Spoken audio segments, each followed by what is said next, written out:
2023? Well, they're both part and parcel of the upcycled team. Giraldo is in there, Zanaska, Dromard, Mokhtari, and Mayard. Mayard has taken one of the climbing competitions this month. Giraldo's taken another. Giraldo's also had a 5th place. They were second in the team competition last month in category 5. And this could well be a team tactic here. Well, they're working well together. Certainly good to see them in action. Meanwhile, we're just going to jump in with David Young, another of the regular riders on My Whoosh, currently riding in the dirt jersey. So dirt actually stands for dads. Is it not dads who ride indoors or something similar to that, if I remember? The Dads Who Ride Indoors team, one of the fantastic teams that support charities out there who are out and racing. And fantastic to see David Young wearing that jersey here today. And they're doing a fantastic job of being up and out and racing. The regular riders on esports. And David Young here, nicely positioned in this pack, Emma. What do you think his chances are today? He's always a strong rider for us, Young. He is, David Young. It's a good team. You've got David Thompson, David Young, and Joseph Miller. Miller's had a 4th place this month. I've got them down as one of the teams to watch, actually, in this category, alongside BMC Racing, Inner Fight, and Level Racing 1. So they are part and parcel of my 4 teams who I think are going to be in the mix. So as the riders get ready to go in category 2, we're going to jump down into our start line. Only category 2 and 1 waiting on that start line. A lot of teams in category 2 as well. Let's run you through them. The Abu Dhabi team with Howeiler, Nuki, Bjorklund, Buster, and Alan Young. The A-Bus Esports team, Carvajal, Trojanowski, along with Van He and Simeons. We've got the Fast Guys squad. The Fast Guys squad is going to be Godzari, Gombe, Gednis, Hansen, and Havo. The Goat squad is Kane, Bjarhead, Kane, so Burke and Kane, both on that Goat squad, along with Mendakowicz and Milostic. The Smarty squad is Bainston Theme, Betty, Ritter, and Walter. The Team Ice Cream, the best team name ever.com. Team Ice Cream, according to me, because I have a slight ice cream addiction, it has to be said, particularly at the end of a show.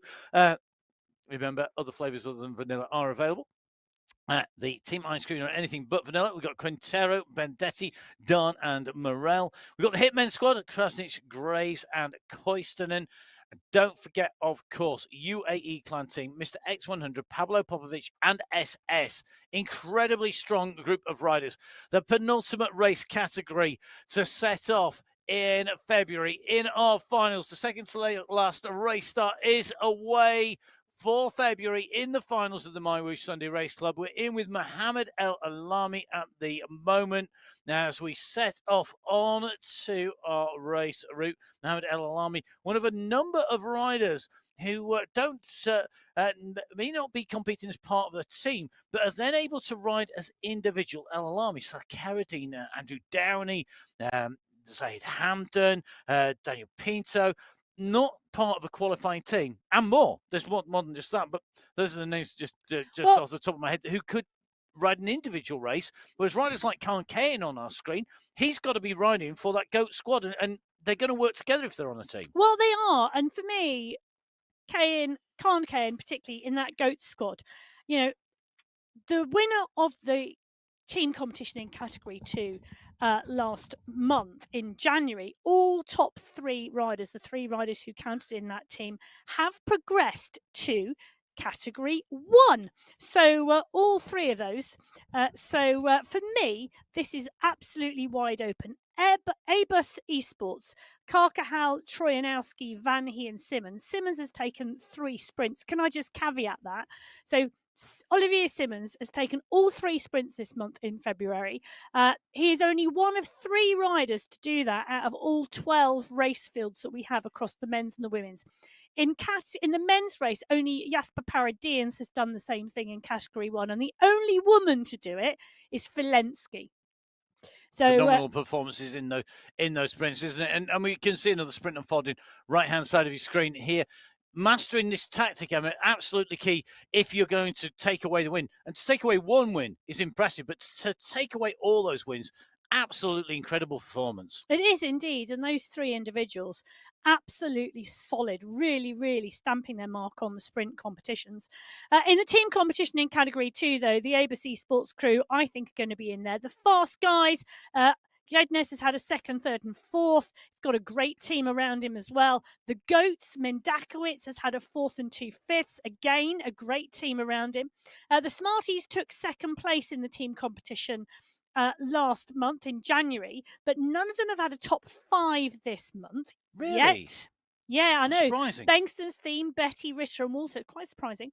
The Hitmen. For me, I mean, Phil Graves has had a first and a fifth. He's on form. He's got Koiston and Krasnich around him, but with just 3 riders on the squad, it's a dangerous tactic. It's very hard, isn't it, to be right up there when you've got those 3 riders. You need 3 team riders to count. If you weren't here for the women's race, a quick reiteration: the team time is what counts. 3 riders to count from your team. You can have a maximum of 5 riders on the team. So for the UAE clan team, that could be SS, Pablo Popovic, and Mr. X100. All those riders' times, your fastest 3 riders' times, are added together. The fastest cumulative time for the team, they take prize number 1, the second fastest number 2, and so on the way through that team competition. 7 teams in each race category scoring and taking away prizes. 10 individuals per category also taking away prizes, plus the sprint competition, plus the climbing competition as well. Massive prize fund. You can be part of it. Jump on board. See if you can measure up to our riders. You're going to have to be good to measure up to our Category 1 riders. The ABUS Synergy squad with 4 riders: Paradians, Tugels, Milostic, and Van Els. The Alpha Jaw squad, they have 5: Churek, Tobert, Vajasin, Kaminsky, and Jones. The Boss Moves Only squad: Osborne, Knudsen, Vink, and Safrazadi. Farm What squad? Well, they have 4: Pucker, Noren, Plantero, and Nair. The Polish Fighters have 3 on their squad: Nico, Kroll, and Skierski. The Union Speed squad, well, they have 5. That's Bird, Lewis, Dont, Miller, and Thrall. The Wenger boys: Jacobs, Power, Panitza, and Mayer. 1 individual rider in Rakad Al Thaib. We'll see who is going to be up there and racing. Who is going to be able to take away the team prize? Will it be our world champion, Jason Osborne of the Boss Moves Only squad? Can Michael Vink, the man who was on the My Whoosh Inside the Ride podcast this week, be up there and take away top spot? They're certainly the hot 2 favourites, but this is a packed field. This is our final race start of February on the My Whoosh Sunday Race Club. It's time to go racing. All our riders now out from the pens. The Category 1, our elite riders away here in Japan on Mount Fuji course. 45.5 kilometres, 1,018 metres of ascent. Time to see whose legs can answer the challenge that has been put down here today. So as the riders lead the pen, we're just in with Saisa Frazedi, a regular rider on the Sunday race. So one of those riders who rides multitude of disciplines. You can just see the time trial bike there in the background. A bike where he's able to race with the maximum aerodynamic advantage. Something that doesn't affect our riders, although power certainly does. Hayden Pucker, I saw, put down a phenomenal power performance recently, didn't he? Well, he did. Something to do with holding 1,000 watts or more for a minute. Didn't quite make it. I think the number that sticks in my head is 47 seconds. Yes, that's. But too, yeah. what an effort! And I know there are people all around the world trying to emulate that and seeing how long they can hold 1,000 watts for. I don't know how long Bruce Burke can hold 1,000 watts for. Bruce, let us know by sending us a message on Instagram. It's at biking_Emma or at Matt Fixer Paint. Bruce, of course, representing Canada there with the maple leaf flag there, the red maple leaf on the flag. Bruce Burke, one of the regular riders. And thank you to the person who sent in the exact dirt name here. That is Dad's Inside Racing Trainers. What Yes. a brilliant team name. I knew it was something along the Dad's Inside. Brilliant team name, Dad's Inside Racing Trainers. Dirt. If your team has an acronym on the racing, so if you have a particular team name that maybe we're going to struggle, so the 5WA4T team, so it could be SWAT, it could be 5 some W something for something T something. Let's know what it stands for. Yes, acronyms are us. Please let us know what they stand for. Or just get a simple name like the Abu Dhabi Cycling Team or the Abu Dhabi Cycling Club. How simple is that? Ivan Yuki of the Abu Dhabi Cycling Club. What an amazing background. To match the amazing rider that is Ivan Yuki, a rider who we know could be challenging today. This is a course that Yuki will have looked at and rubbed his hands with glee. Yeah, it would have done, because this climb at the end here, absolutely up Ivan Yuki's road. Street, road, however you want to play it. Parkour. Yep. He's going to enjoy the climb at the end, and he may well not be the first Category 2 rider into that climb, but I can guarantee you he is going to set his own rhythm, and he is going to climb very, very strongly. And we've seen him close gaps on long climbs in Category 2 because he is just a phenomenal climber. As we saw, Category 2, that big group pretty much all together. Category 1, David Nitko. Morning, David. I think where you are in the world, it's still morning. I've got to say, he's clearly had his Weetabix for breakfast, which is probably a UK-only joke. But it has to be said, whatever he's had for breakfast, it's clearly working. He's got a gap of a couple of seconds here. Nitko, part of the Polish fighter squad. Nitko, Kroll and Skierski. No prizes for guessing where they all come from. Well, I'll tell you something. It's an aggressive squad, and I think Nitko is absolutely proving that. Yeah. Nitko and Skierski have come up from Category 2 this month, and they're up to make a mark. They battled Royale at the front of Category 2, and if you'd ever watched going into those pain caves when you were coming to those final sprints in Category 2, because let's be realistic, the Category 2 men's squad regularly finished in a sprint, even at the top of a climb. The grit, the determination, the absolute taking the race by the scruff of the neck from those riders. And Nitko and Skierski, I so hope, are going to keep that when they go into and race regularly in Category 1. So talking of Category 2 sprints, we're in with Sebastian Havo at the moment, a man who rides for multiple teams, because he's here today for the Fast Guys squad here from France. But I'm pretty sure he's also part of the Hexagon squad, and you were raving about their socks the other day, if I remember rightly. No, I was talking about no, because we're going to get into sock brands now. Okay. Not Hexagon socks I was raving about. I was raving about Hexi socks. Hexi socks. Socks. You can't even say it. No, I can't. There's far too many sock brands. There are lots of brands available. Other socks are available. Yes. Just because I like some with dinosaurs on them. Oh, okay. You've got some with dinosaurs on. I do. I really like them. They're very good. Okay, let's move away from extinct creatures and go to the living and breathing Arnie Jacobs in person on the left-hand side of your screen. Tapping out a pretty smart rhythm here. He's with Mikel Plantero. Plantero looking to maybe make a move across here to the front here. Nico opening up the gap. Plantero responding. So is Jacobs. They're at 4.1k. They're not even at the first sprint, which comes at 5 kilometers. And I have to say, if I was looking to take away a win here today, I would want my teammates, or to get a good result, I'd be wanting my teammates to make two particular riders work hard. Vink and Osborne. Yeah, and make them chase everything. But they're going to be the most protected riders out there. They're on the same team. They're on the boss move. They're on the boss moves only squad. But my question is, which one is the boss? Because is that Osborne or is that Vink? Because they've been ding donging all month. The boss moves only. Michael Knudsen, Syed Safrazadi. That is a 4-rider crew. The question is, who does what on that squad? Because which one of those do you want to put over the line first? Osborne's had 2 firsts, Knudsen's had a 3rd and a 5th, Vink's had a 1st and a 2nd. Safrazadi's not finished far outside the top 5 every single race. But the interesting play at the moment is what is going on, because It was indeed Nico who went down the road. Mikhail Plantro from the Farmwatt squad was part and parcel of the chase with Arne Jacobs from the Wenger boys.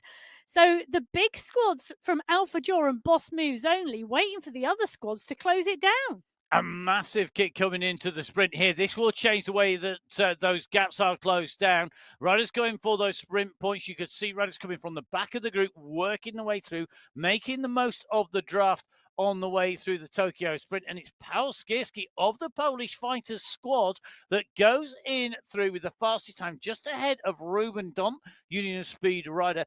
Interestingly, Skierski and Dont both moving up from Category 2 relatively recently. Dont going up, I think, in 2024.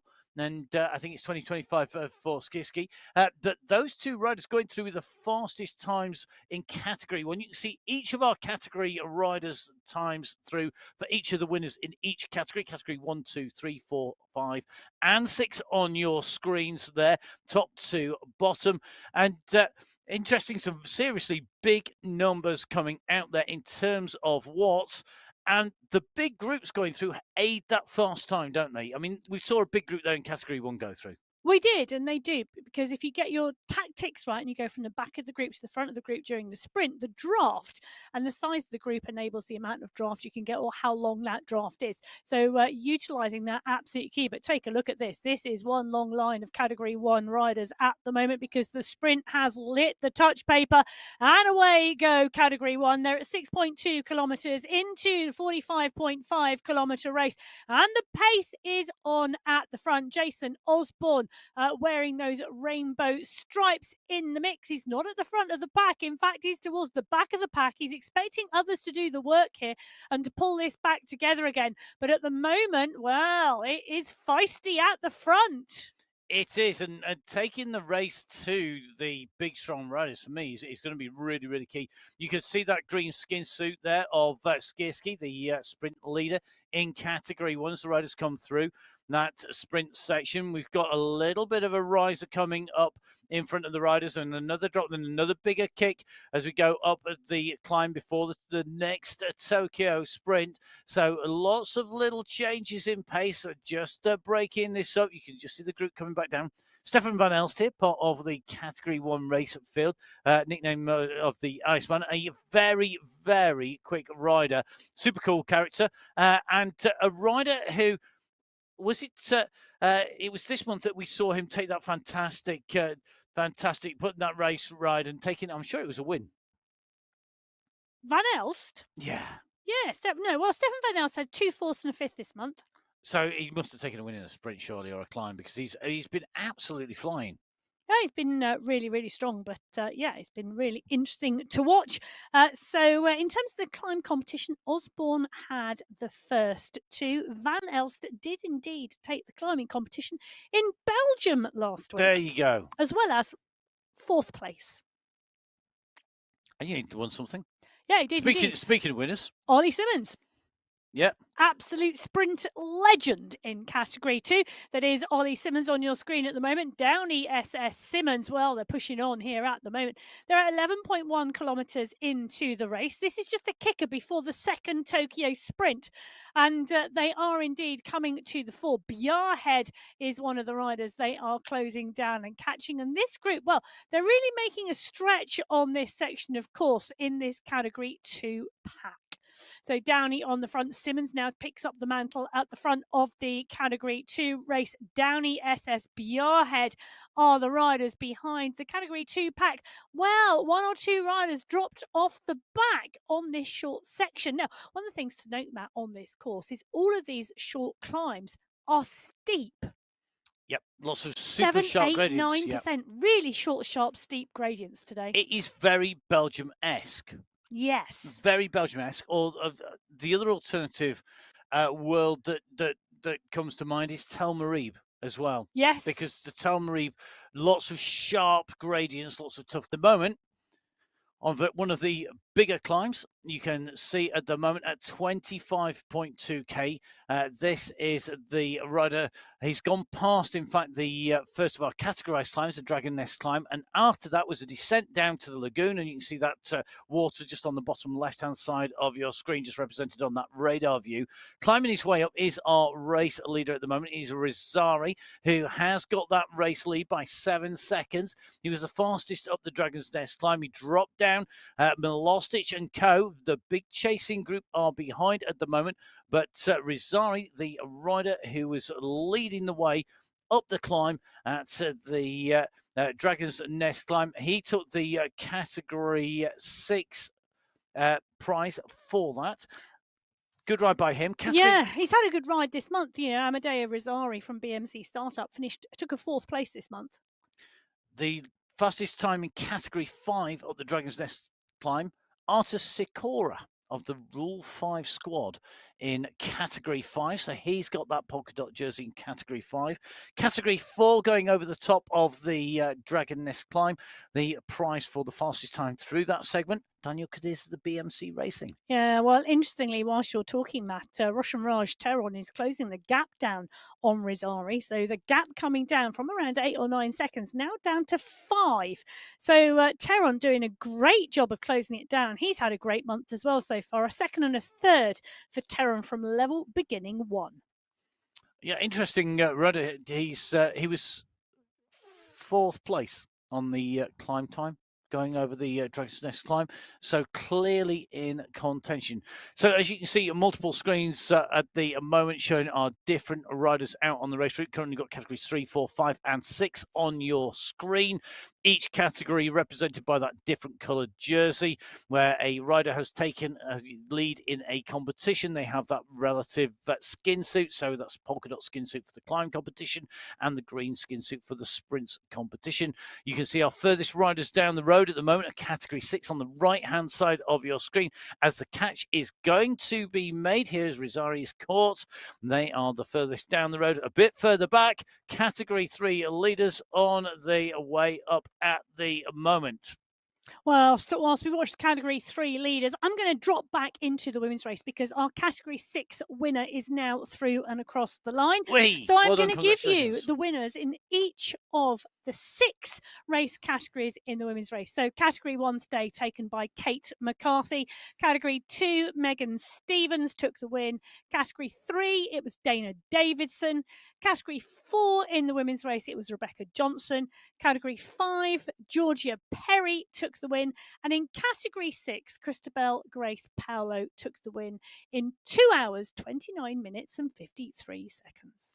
So congratulations to all of our category race winners. For the full details of the results, don't forget you can go on to www.mywoosh.com, go to results and see who takes what. See where Ivo Sure comes, who's racing really strongly here in category 3 in the men's race, really putting the pressure on everybody on this climb. This is the Dragon's Nest climb, the climb that comes almost halfway in and through the race.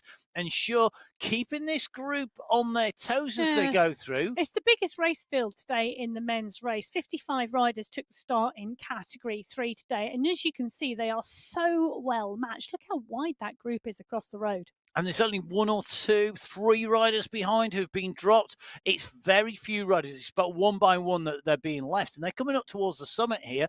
The only little pause has just gone on that climb, the last real pause before you get to the top of the climb. And then it's very quickly into the descent.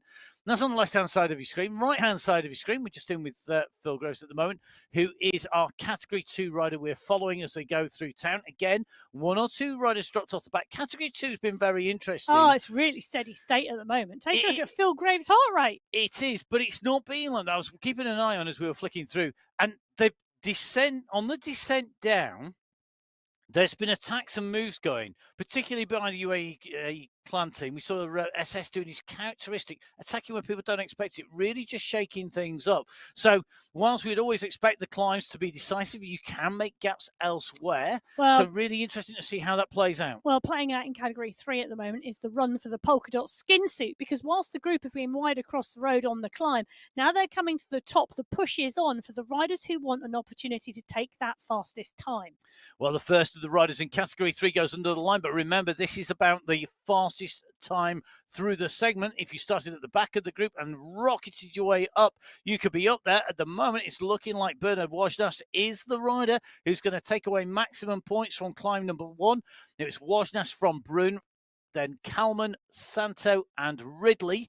They're your top 5 riders in that order. So Bernard Wojnas scores 5 points, John Brunn scores 4, Matthias Kalman scores 3, Mark Santo scores 2, and Lewis Ridley scores 1 point. Can I tell in that competition so far? But remember, this is live. 41 riders in that leading group at the top of the Dragon's Nest climb at that 21-kilometre mark. And that's a huge number of Category 3 riders all together at that stage. So let's give a quick recap. We have a Category 6, 5, 4, and now 3 over the climb that comes halfway into this race route. That's the Dragon's Nest climb. The leaders in each of those categories having gone over the top. Behind, we have got categories 2 and 1 being our elite riders, including Lionel Vujassin, who's on your screens at the moment. Lionel Vujassin's group of leaders in Category 1 are the riders with the least distance underneath their wheels, starting last out of the start line. They've currently covered 12.5 kilometres. They have indeed, and Vujassin there in the Alpha Jaw kit on our screens, part and parcel of the pack. Nair, Power, Nitko, Jakobs, Panizza, and Pucker, all part and parcel of the group. Now, Hayden Pucker, I know, is wearing in real life today on his bike in his pain cave the USA National Championships kit that he won this year. So a lot of the national championships taking place on My Whoosh. Congratulations to each and every one of our national champions who've been racing on My Whoosh. I know the Miramar National Championship test event is actually on today. Yeah, today's utterly random fact. Now, in with Riccardo Panizza. Panizza from Italy, nicely tucked into this group. I wonder what he thinks of today's race route. It's certainly an interesting one to ride and to race on. Panizza's been having a pretty good month one way or another here on My Whoosh, and I think he could be one to watch. I mean, so far he's had what, a 7th place in Belgium. He had a 9th place on Alula, but 13th on that long climb in the Athadargila. And that was a 5K finishing climb, wasn't it? But he's part of the Wenger boys. That just means they get to party all the way. They do. They like to all party. The time. They can party all the time, but will he be partying at the top of this climb? 5K climb at the end of this. In some ways, it is very similar, isn't it? It is indeed, but I'm just wondering whether he's got a little bit of cramp there.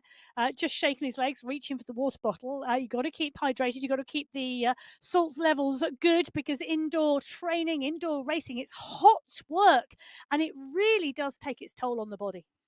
It does indeed. Now, just taking a look to the bottom right-hand side of your screen here, because Kennett is still down the road in Category 6, but it's not by much. It's only 3 seconds from Teron past and 3 seconds from Rizzari. Rizzari is the rider who we are seeing on our screens, bottom right-hand side. He's the polka dot skin suit wearer in Category 6, taking that climb.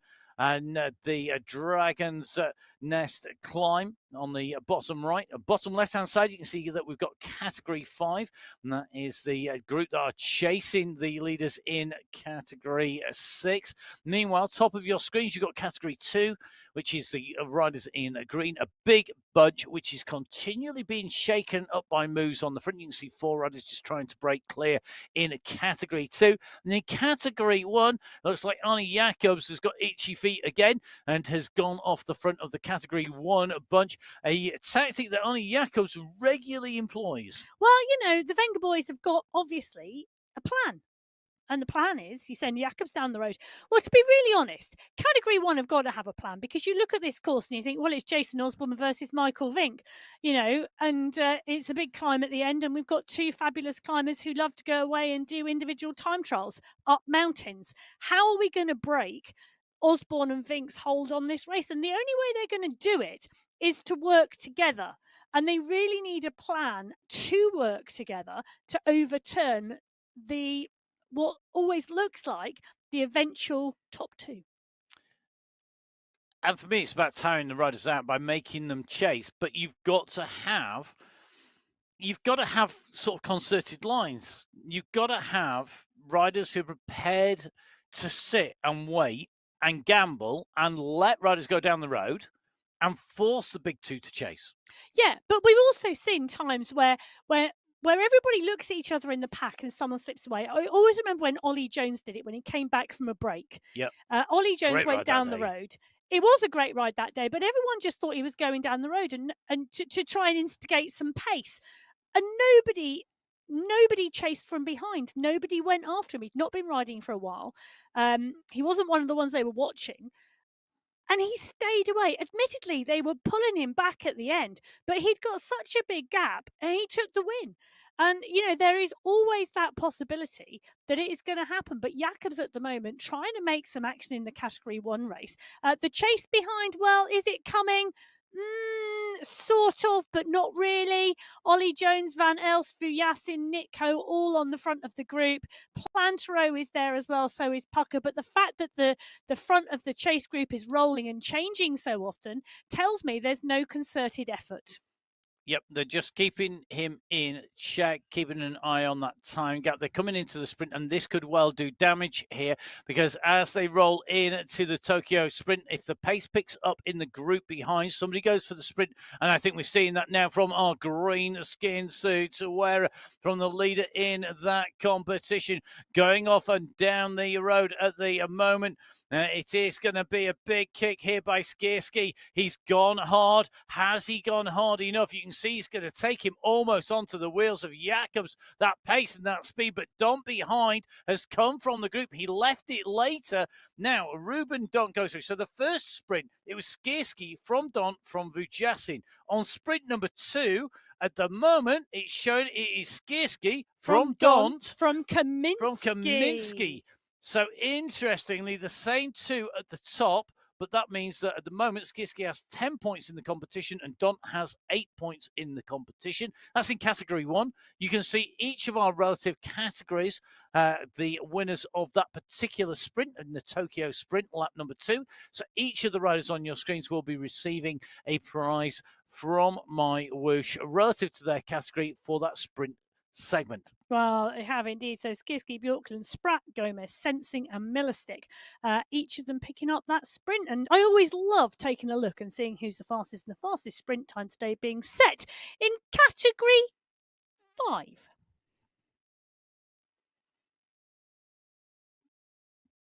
Really? You sure about that? We'll see. We will see. We'll have to have a look at the results. Oh, let's do some. Oh, okay, maybe not. Oh, there we go. Category 1. Category 1 go through. Very easy, because quite often Category 1 don't have the fastest sprint time, but Category they do today. 5, I mean, he set the second fastest time. Thank you very much to the production team for putting that back on the screen so that we could finish our debate. And I'm very sad that you were obviously supporting Matt because he was correct. Yeah, I think just supporting the correct person. I know. I've got to say. Just making sure we've all read the screen properly. Love it. A massive thank you to the team behind the scenes. You don't get to talk to them or see them. We do, doing an amazing job of covering 6 race categories simultaneously. Quite how they watch all the screens at once and bring you the race action. Well, I do know because I've been there and seen them do it, but it is definitely a difficult job. So well done to them. Now, as you can see, just coming to the climb summit in Category 2, the first of our climbs, the Dragon's Nest climb. We did say that we got most of our riders through. We've seen Category 3 leaders go through, with Bernard Wojnas taking that. Category 2 going over the Dragon's Nest climb. Maciej Mendakowicz taking top spot there from Gednes, from Janowski, from Bendetti, and then SS scoring 5, 4, 3, 2, and 1 points respectively. And that means that Maciej Mendakowicz exchanges his green jersey with the black shorts for the polka dot skin suit. Yeah, so Mendakowicz, Bendetti, Glednes, and Trojanowski, the riders at the front of the Category 4 race at the moment. On the left-hand side of your screen, the Category 1 race is still stretched right the way back down the road. Arnie Jakobs have gone off the front, and now the riders closing down the gap as they're coming in towards the first categorised climb of the day, the Dragon's Nest climb. Well, Hayden Pucker and Mikhail Kaminski and Ollie Jones have done the closing down, and they are on the front of the race. And you saw it stretch, and you saw Pucker go down. He's no stranger to going off the front of a race. We saw him do that in the Echelon Racing League races, putting out that big power, going down the front. And we are seeing some incredible performances from our esports athletes. If you're looking at the numbers and going, oh my goodness, that is absolutely phenomenal, I've got a recommendation for you. Here you go, today's recommendation of Read of the Day. Oh, go on then. We might start Read of the Day on the Sunday Race Club. A recommended Is reading it a Sunday? It is a Sunday, and it is a Sunday Race Club relative read of the day, because I would suggest you head to the Communique, because it's an amazing article by Kate Tridden. There is actually, you're quite right. Power relative to other disciplines, and the power numbers that people like Michael Vink on the front of the race Hayden Pucker, Hayden Pucker, Gabby Guerra, Kate McCarthy, et al. The why you see discipline specialists being the best in their discipline, which I know sounds really obvious that a discipline specialist would be the best at their discipline, but it's not always. But also why evident. their numbers are better than Pro Tour level riders, which people think are the best in the world. Well, they are the best in the world as Pro Tour riders.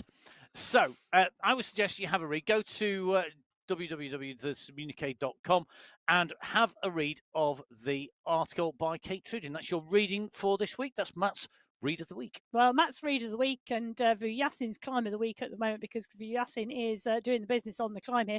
So Michael Vink, Hayden Pucker, Lionel Vujasin, Ricardo Panizza, Ollie Jones, Stefan Van Elst are all to the fore of the Category 1 race. And look on the bottom left-hand corner of the screen. The Category 1 pack has a tail longer than Halley's Comet streaking across the sky. And you can see the climb. They are absolutely dialing it. Coming towards the top of the Dragon's Nest climb, it's Michael Vink at the front, Ollie Jones digging deep, and so is Hayden Pucker and Stefan Van Elst. This is an all-out effort from the Category 1 pack. Oh, they do not want to let him go. Who's not there? Who is not right at the front of this chase? Well, they're on the same team.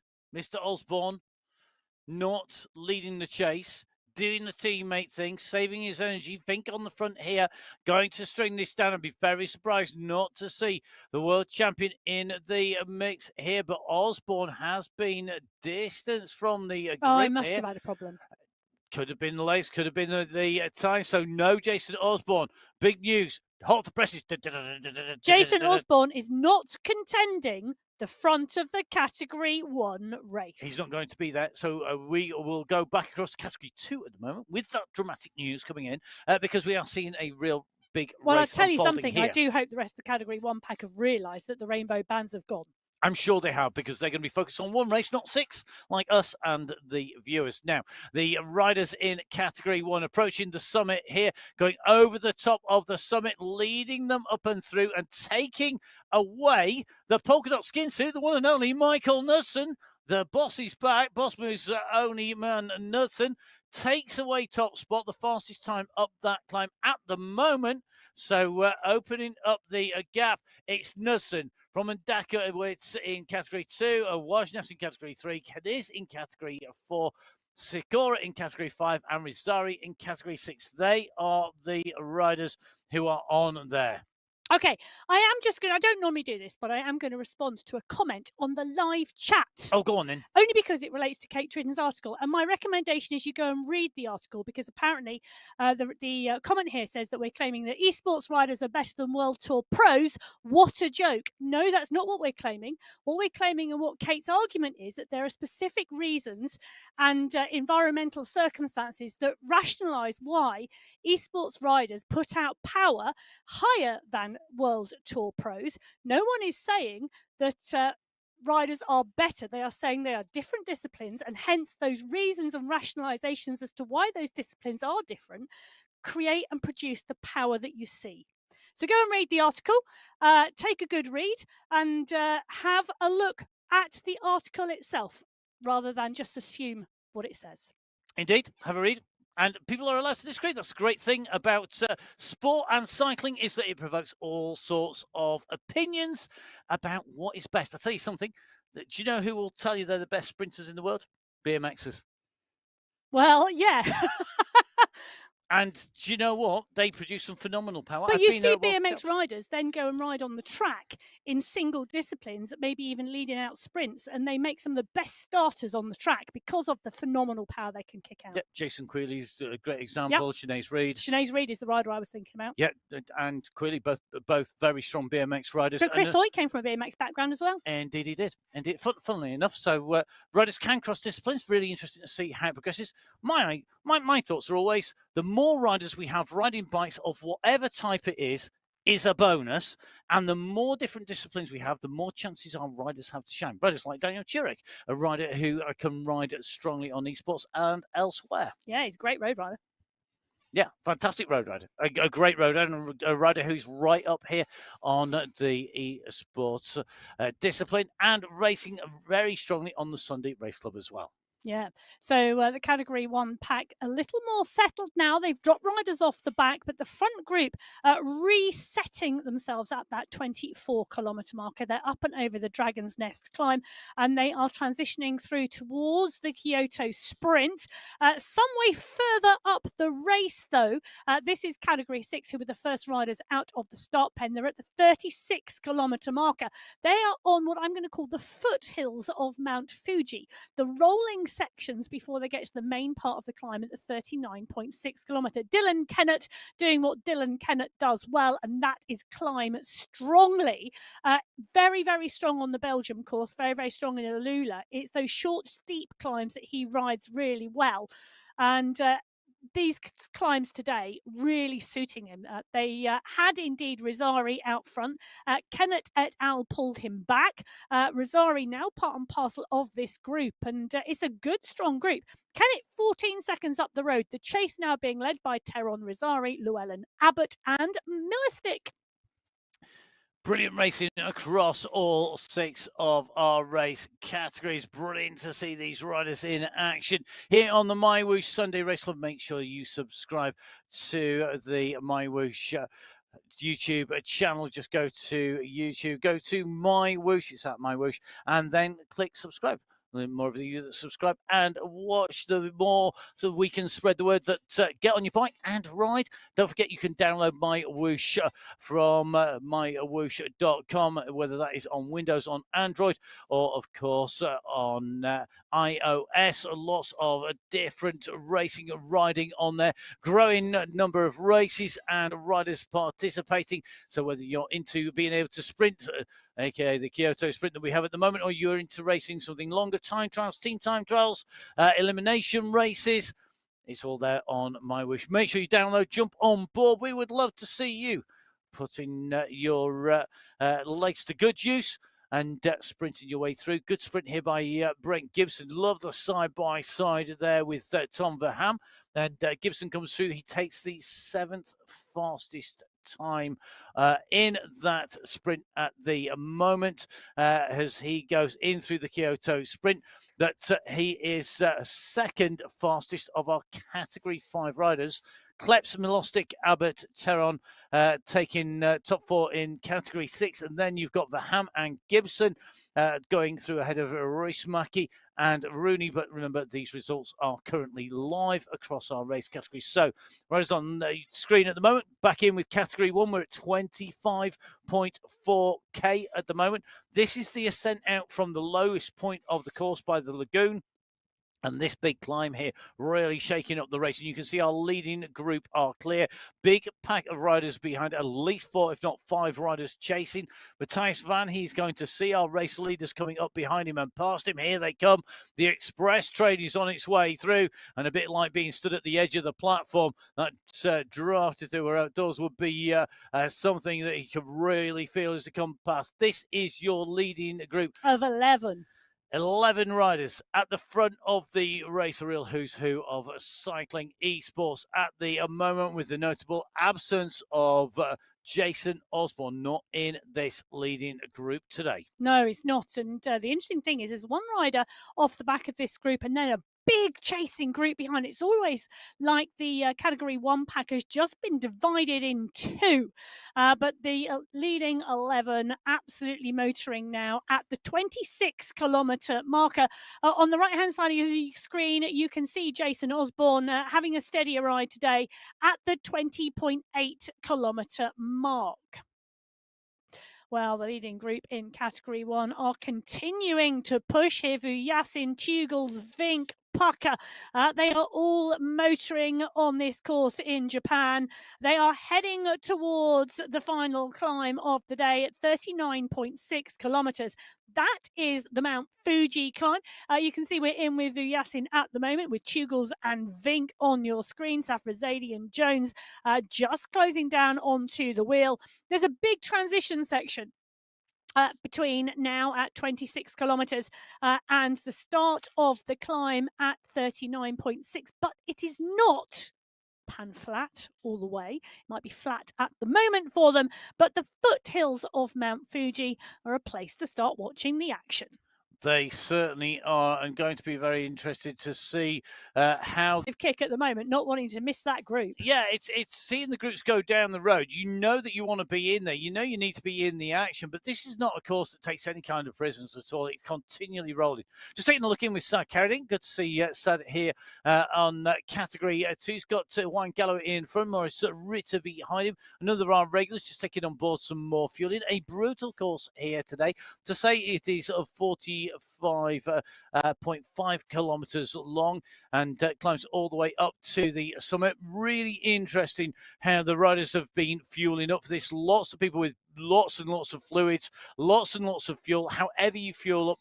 If you are here watching for the duration of the show, thank you very much for joining us from the start to the end of the show. That is going to be some serious TV watching marathon, so do make sure that you keep yourselves fueled, hydrated for the entirety of the way through, particularly if you're going to go out for a bike ride after, if you've been inspired to ride. I've had a little snack in the studio today.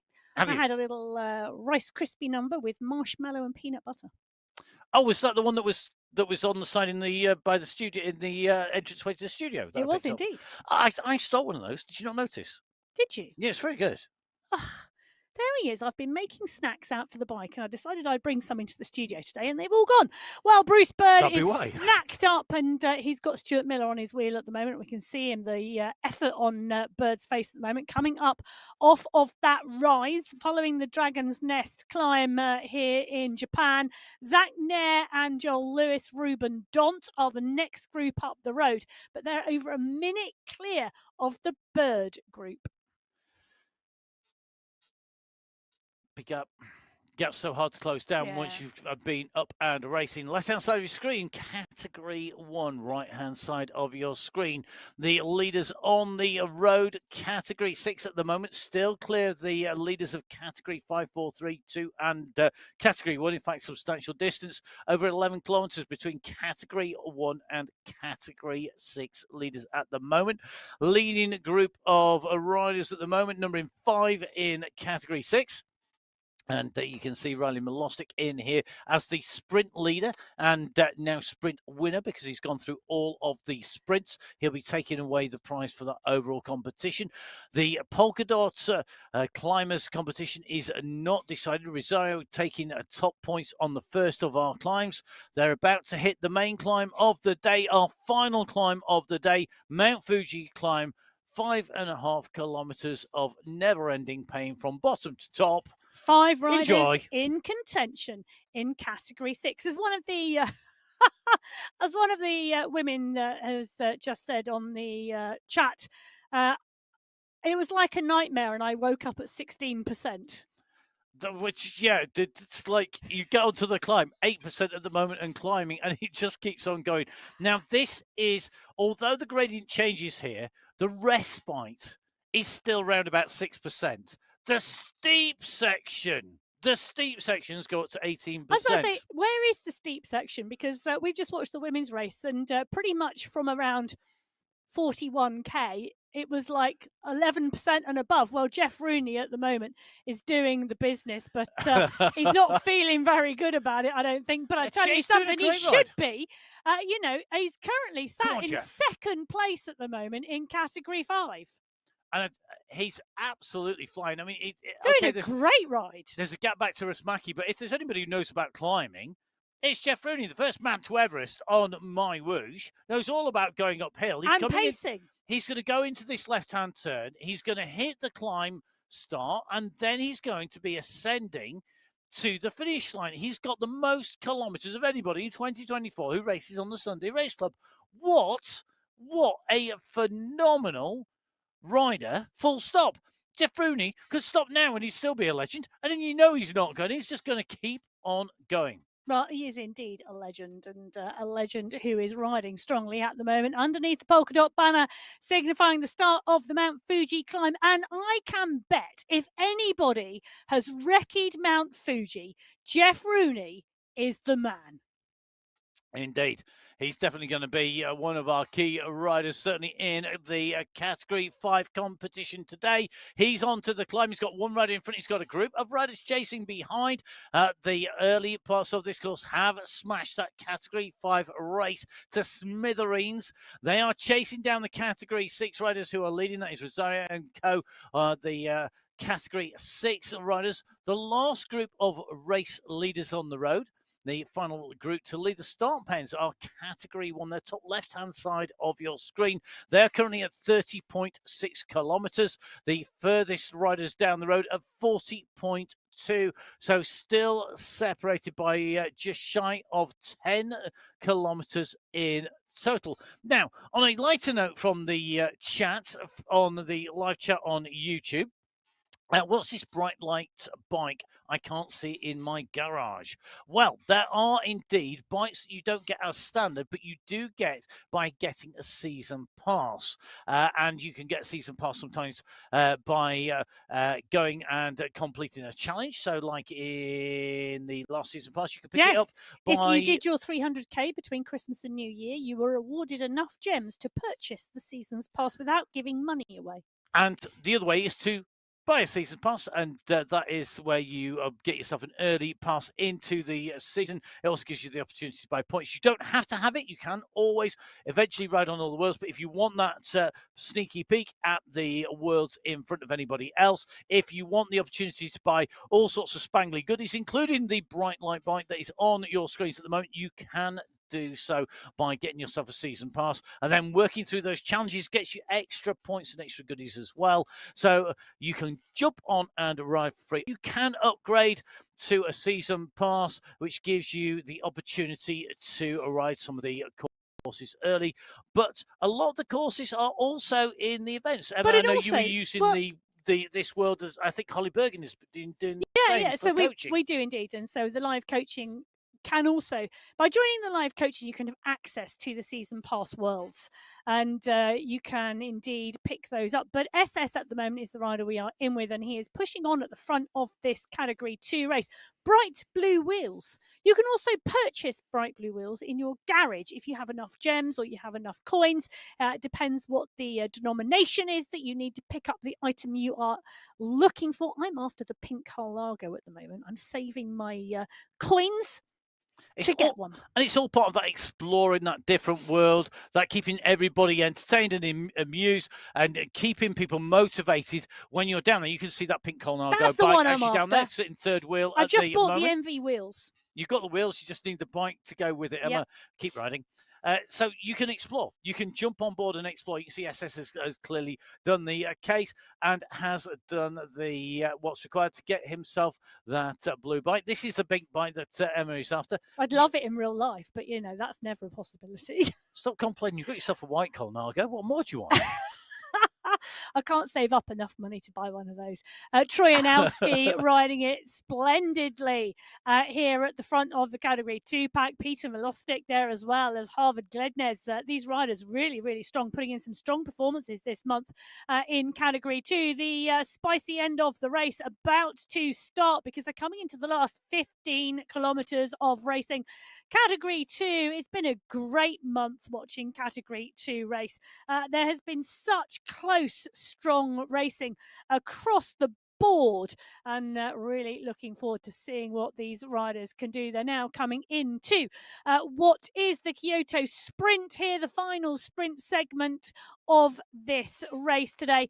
But Trojanowski, Glednes, SS Graves, Mendakowicz, Milostic, they are in the leading group. It's a small leading group today for Category 2. Just the 5 riders who are going to hit that climb together. It is a short group, isn't it? Really interesting to see how they go through there.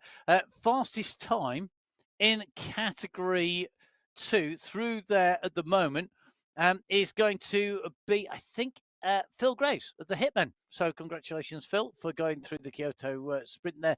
The fastest of anybody in Category 2. Category 3, fastest rider, I think at the moment it's Andre Didutch. We'll get a round up when our Category 1 riders go through there, which is not going to be all that long. No, that's only something. 33.6k. There's a push coming from the front of the Category 1 pack. So 11 riders in the leading group last time we were in with Category 1. They started sweeping up the markers in the Category 2 race. Ollie Jones on the front of the pack at the moment. Tugals, Pakavu, Yasin, they are all in the mix, and they are motoring their way through the race field at the moment. In fact, take a look at that. That's the rider they are chasing. It's a Category 2 rider actually at the moment.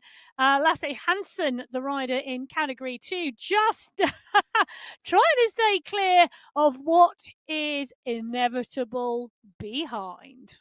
You've got such a big pack of such strong riders chasing behind. Lasse Panel Hansen, the rider who's going to see this Category 1 group. And I think this is a really good move here by Lasse Hansen. He's got to keep on kicking. If he can get over the top here, then latch onto the group on the descent, he can pick up some places in the Category 2 race. Each of our riders can draft each other. There is no exclusion between riders of different categories. And it does mean it's great speed work for our Category 2 riders to try and stay with Category 1. If you get caught by a faster category, if you can stay with them, and you look at the kick coming in here, he's going to try and stay with them. Come on, mate, this is not far to go. Hold on to those wheels. Keep him with the group.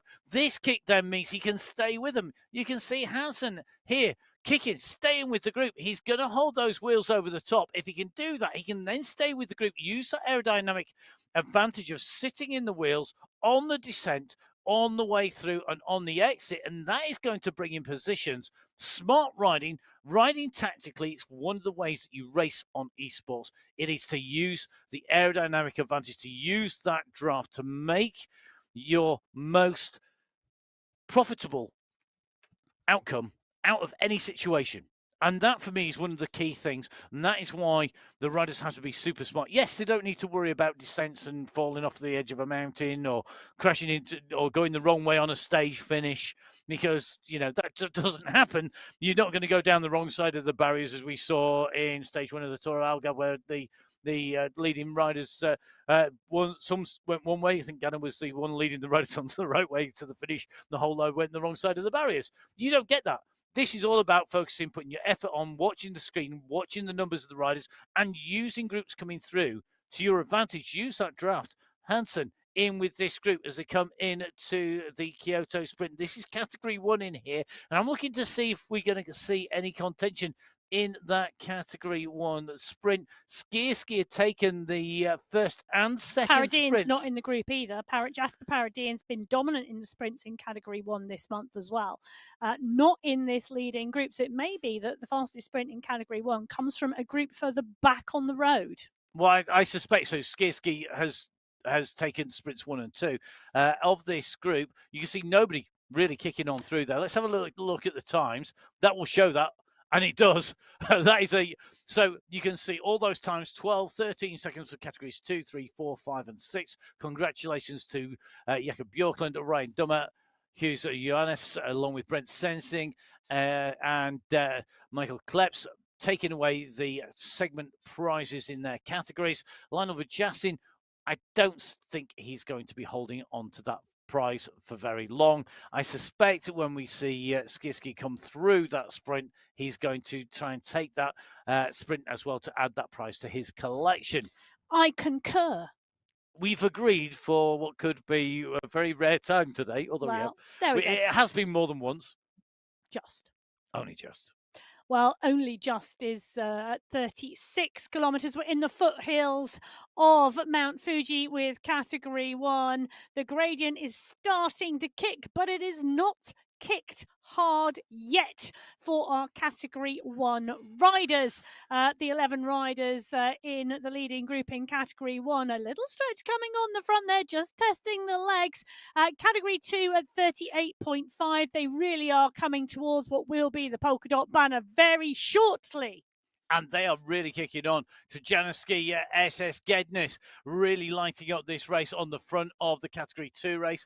A little bit further up the road, we can see Jeff Rooney continuing to push here. Jeff, no stranger to the big climbs, as we have said. Jeff at the moment behind Gibson and Sikora on the road. Gibson 13 seconds up the road. He's got Bertrand behind him, so he knows that he's got company. Whatever category you racing with, that's category 1, 2, 3, 4, or 5 or 6. There is racing for you against those riders you see week in, week out.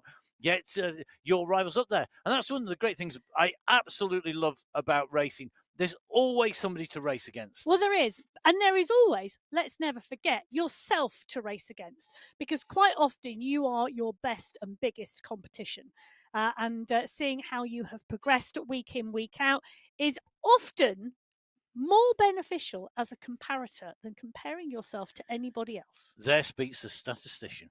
No, there speaks a sensible person. Whereas I'm definitely less sensible and give me riders to race against any day of the week rather than data to look at and compare my performances, particularly against past performances. I'm definitely, the older I get, the faster I was. That is for certain. One rider who's definitely putting down the power and he's putting in a great performance is Sikora. Great to see him there just mopping up some of the sweat, defending his lead in that polka dot competition, in the climbing competition. At the moment, he has work to do, because he could be in danger of losing this. Artur Sikora out of the saddle here, dancing his way up here. Interestingly, well attired in that Pisse skin suit and jersey, which, of course, are the sponsors of the UAE team. And the makers of the My Wish kit. Makers of the My Wish kit, makers of the current replica kit that you can get for the World Champion Tadej Pogacar, which has just been launched. And I can also say that Skura finished second already this month on the My Wish Sunday race. Part and parcel of that Rule 5 squad.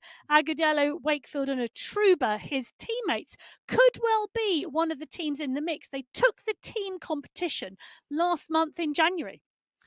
So still plenty of racing, still plenty of race distance, irrespective of where you are on the road. Our long-time race leaders have been changing places, though, with our new leaders on the road. Henrik van der Zandt of Category 4 is the rider up the road. You can see that bottom right-hand side of your screen. He's ahead now of Rizari. Rizari, the rider in Category 6, who is leading for a long time. He's got van der Zandt in front. Teron is behind, not far behind, but here is Henrik van der Zandt, your race leader on the road. Category 4 leaders, Category 5 leaders, and Category 6 leaders are all within about 50 metres of each other on the course, on the climb of Mount Fuji. The start of the climb playing host to the end of the Sunday Race Club.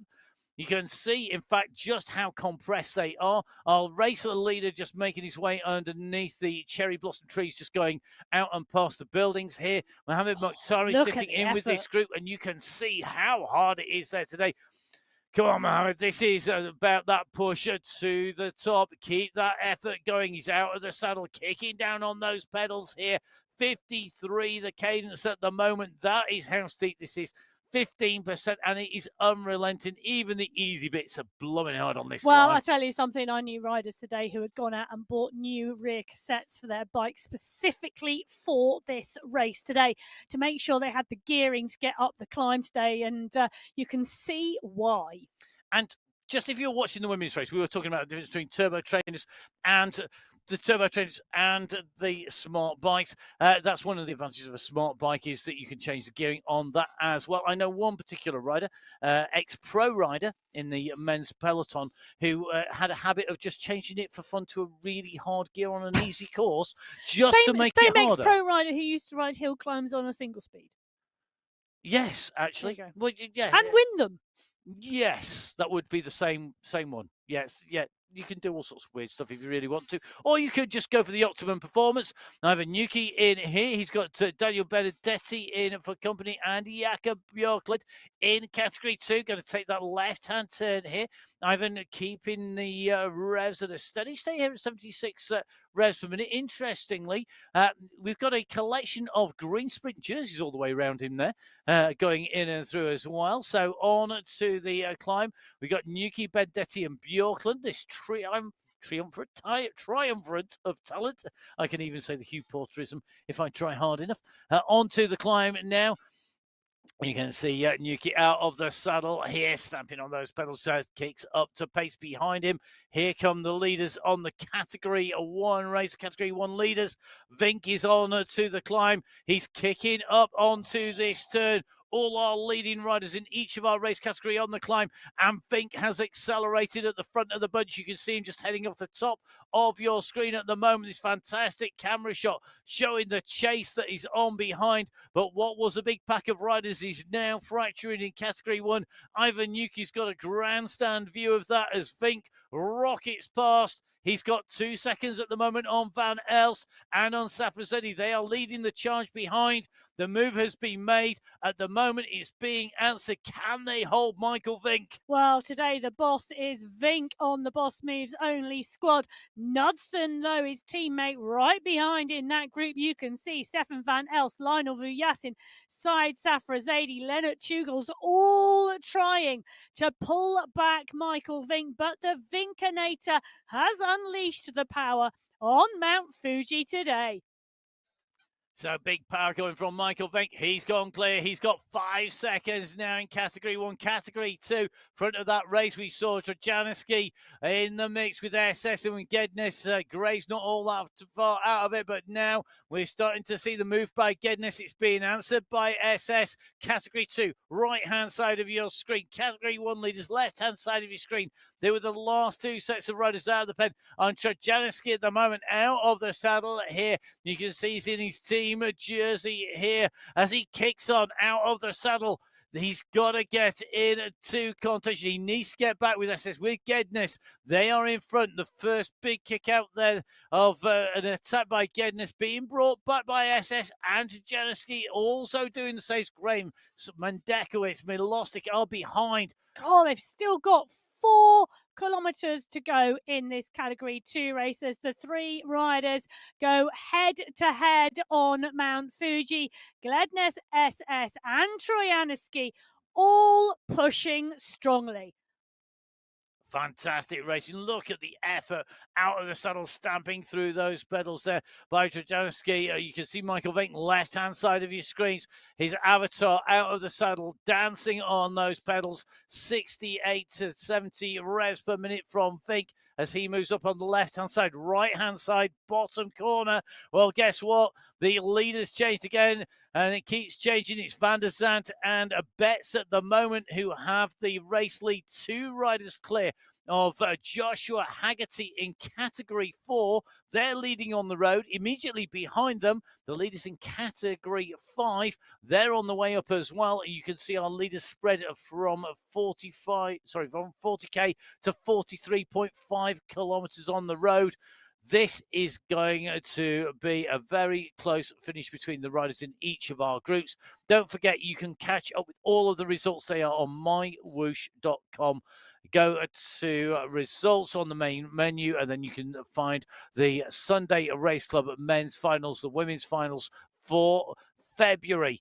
We're going to do a quick little bit of housekeeping whilst we're on the climb with our leading groups. Don't forget, there is a time change. If you're watching live, there's a time change next week, because next week it will be into Ramadan, and that is when the times change. You will see that the times will go on the shows. And for our race starts, the women's race start is going to be at 7:30 for Category 6 and 8:30 for Category 6 in the men. That's on GST. So if you were thinking about joining the Sunday Race Club in March and you've been thinking about it, but the time doesn't really suit you, you get an opportunity during Ramadan to potentially race at a different time zone that does.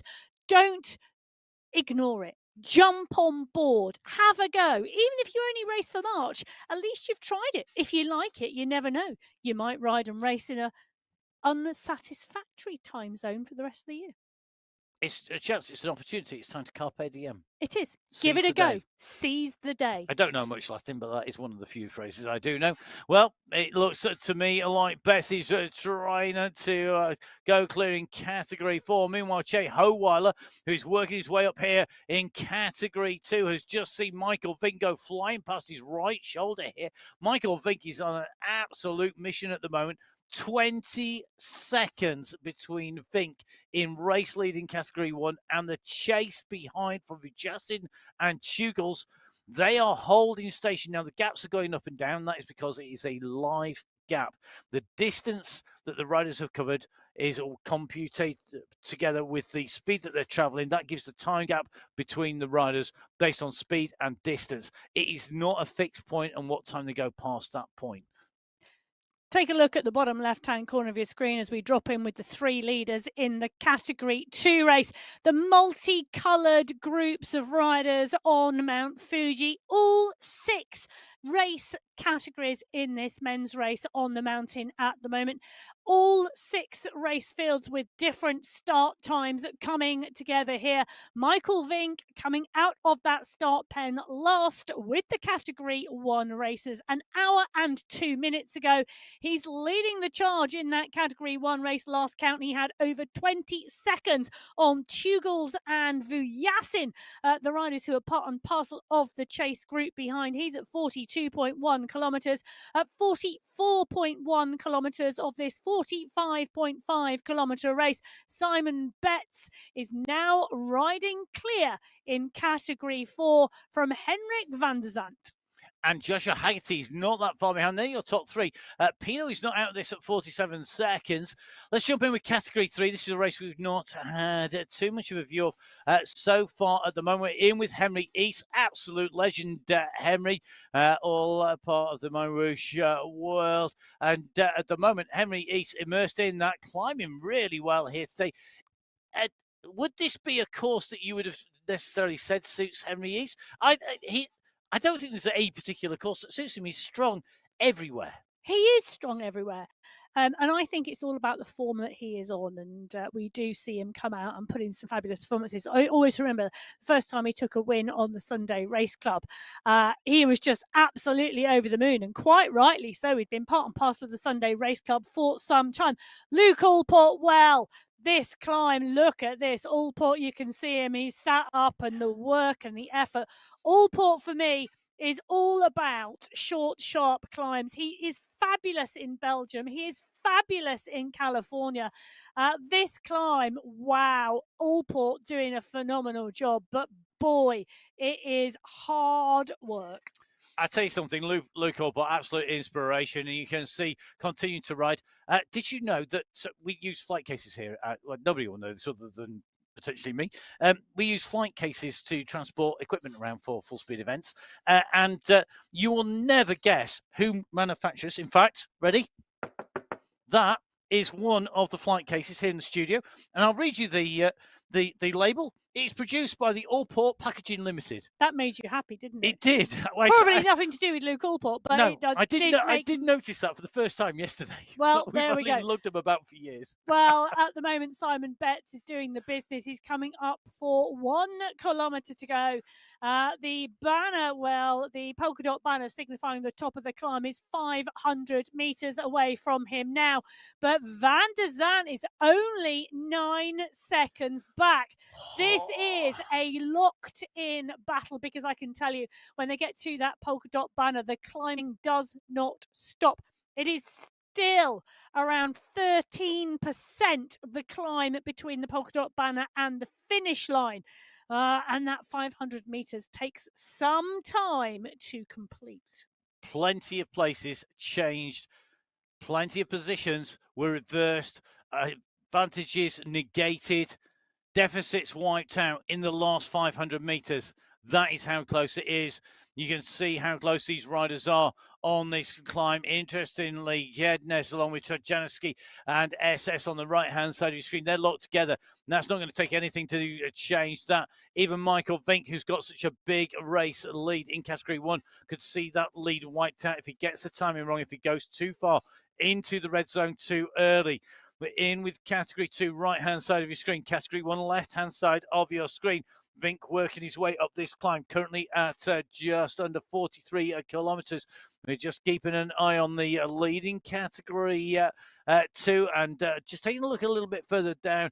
Karen Kane here, still looking to be climbing at a good rhythm here. 62 revs per minute, just smoothly moving that through. He picks up the pace here as Michael Vink comes up, making the most of that draft advantage. Even though you're traveling at low speed, you will be finding that draft does have an effect. It does indeed, but Colin Cahan doing a real good climb here, really good work. He is pushing on, but Vink has just gone past him. Michael Vink doing a phenomenal job, time trialing away from the Category 1 race field here. 11 riders went in to the base of Mount Fuji together in Category 1, and then Michael Vink launched the attack. Nobody has been able to go with him. The chase is on behind, but at the moment, Michael Vink climbing up Mount Fuji solo away on the Category 1 race. So 6 race fields, all separated at the start, all coming together as they ascend the final climb of the day, Mount Fuji. This climb, which is 5.4 kilometers long, finishes 500 meters before the finish. Focusing in on our Category 1 race, our race leader is Vink. The chasing group behind are about 150 meters behind our race leader, so that is still up for grabs. They are on the lower slopes. The furthest rider up this mountain, it is the rider Simon Betts of Germany out of the saddle. His avatar going underneath the polka dot arch. It was him, the polka dot, but as the fastest times, the most points accumulated in the polka dot competition, in that climbs competition. However, Van der Zandt had a better position on the first of the climbs, and you could see as he went underneath the banner, he added the points on the climb of Mount Fuji to the points that he'd amassed earlier, and that has given him the lead. Category 4 riders leading on the road at the moment. Category 1, our last riders away from the pen, making the way up this climb. Michael Vink, your race leader, on the left-hand side of your screen. The chasers on the right. As Betts, the race leader at the moment, is at 45.1k. That gap still holding at 9 seconds back to the rider on the left-hand side of your screen. So at the moment, it is Betts leading in Category 4. Don't be fooled by that polka dot skin suit of Van der Zandt on the left-hand side. That is the polka dot skin suit, the leader in the climbs competition in Category 4. They are the two riders at the front of the race at the moment. Behind them, Emil Ivanov is leading in Category 5. We've got Category 3 coming up. Damsgaard leading in Category 3 as well. Multiple categories on this climb, all coming together towards the end of the climb. If you look at the bottom left-hand side of the screen, you can see the two red dots leading up here, Betts and Van der Zandt, and then comes a mass of riders, and it's going to be really, really packed at the finish. Those groups of riders coming all together. Well, I'll tell you something, Category 3 is going to be a eyeballs out finish yet again, because Wozniak, Damsgaard, Kalman, Velez, Ridley, Lepera and Mare, well, alongside Kansara, Angarita is there as well as Bloom. That's 10 riders, all still in contention in Category 3 as they're coming into the final 500 metres. Betts and Van der Zandt in Category 4. It's going to be Simon Betts getting the better of Van der Zandt today on the climb. They've come close at times, but Simon Betts has ridden away from Henrik Van der Zandt today in Category 4. Betts is going to take the win. He's going to be the first rider today on the Sunday Race Club February final underneath the UCI banner. Simon Betts, your winner in Category 4. So the Sunday Race Club final for February taken by Simon Betts, first rider over the line. He takes the win in Category 4. It's going to be Henrik Van der Zandt, who is going to add a second place in the race to his win in the climbs competition. Nikolai Damsgaard in Category 3 has pulled away from Kalman. Kalman isn't going to catch him however hard he tries. Nikolai Damsgaard's going to take the win in Category 3. And the race is on behind in Category 5. Emil Ivanov coming up onto the wheel here of Wozniak, but Ivanov is going to take it in Category 5. Alexander Giraldo is at 12 seconds. So we can just see the riders coming through, and that looks to me like they're continuing to come through inside the top 5 as Category of 3, 4 and 5 winners have all come in and through the line. Damsgaard taking the win in Category 3. In Category 4, the race win going to Simon Betts. And in Category 5, Emil Ivanov taking that race win. That means that Categories 3, 4, 5 and 6 are all in and over the 3, 4 and 5 are over the line. We've still got Category 6 and Categories 2 and 1 to go. So 6 race categories for all of our riders. We do try and feature as many riders as we can. We're not going to be able to feature absolutely everybody. Not only would we be confused and the viewers confused, but I think the fingers would be burnt out in the production team trying to follow and check off everybody. Of course, we're going to be keeping our eye on Michael Vink, the race leader in Category 1, who's just working his way through. You saw those screens showing exactly the same thing as he came in through the Category 2 riders we were following. That was SS. Michael Vink now making his way up with the and through the leaders of Category 2. Now, this is going to be interesting. Who can go with him? Yeah, because Marcin Trojanowski is trying to sit on Vink's wheel at the moment. The power coming out of Michael Vink. He's been time trialing up the climb around 6 to 6.5 watts per kilo. I think that's a bit much for Trojanowski. I mean, he's strong and can go at that pace, but how long they can hold it? There is 1 kilometre to go. The question is, SS, Trojanowski and Gledness, the 3 riders have been locked together in Category 2. Well, can they go with Vink, or will it make one of them blow? That's it. How hard you go. We saw Trojanowski try and go and then go backwards. We've seen Gednes do the same. The last rider, in fact, to respond was SS. He's the last rider to be holding the wheels, and he has had to let go now. Has it been decisive? It's given SS a little bit of breathing room. He's ahead of Gednes, but it's not by much. It's only a few millimeters. It's not even a 1 bike length at the moment in Category 2. They're on the right right-hand side of your screens. So category 1 leader, left-hand side of your screen. Category 2 leaders on the right-hand side of your screen. Now, as you see, Marcin Ternowski coming back into shot.